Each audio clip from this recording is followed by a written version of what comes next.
peut-être qu'il ne vous a pas échappé que les lobbies français ont été particulièrement présents en amont de cette présidence française dans la préparation et son organisation.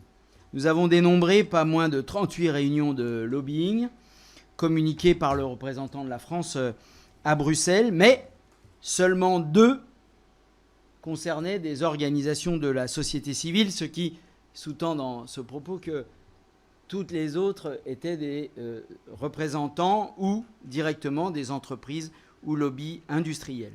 Alors, avant de vous poser 2 questions, je prends 2 exemples.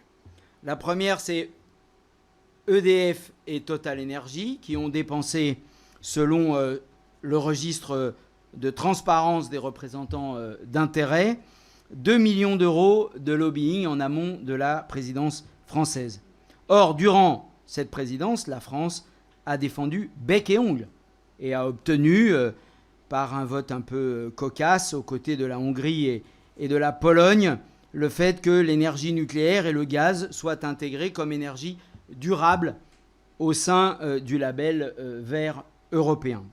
Donc ma première question, c'est quel a été le rôle d'EDF et de Total dans la position française? De même, les entreprises du secteur automobile, Renault et Stellantis, étaient des sponsors de la présidence française, vous le savez, prêtant ainsi des véhicules électriques, hybrides pour les déplacements. Bien. Elles ont aussi dépensé, à elles deux, près de 1 million d'euros en 2021.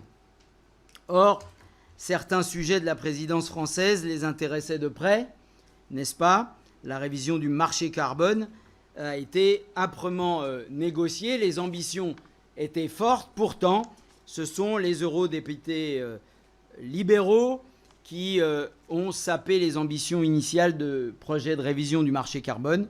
Donc ma deuxième question, c'est le gouvernement et ses entreprises ont-ils joué un rôle pour réduire les ambitions climatiques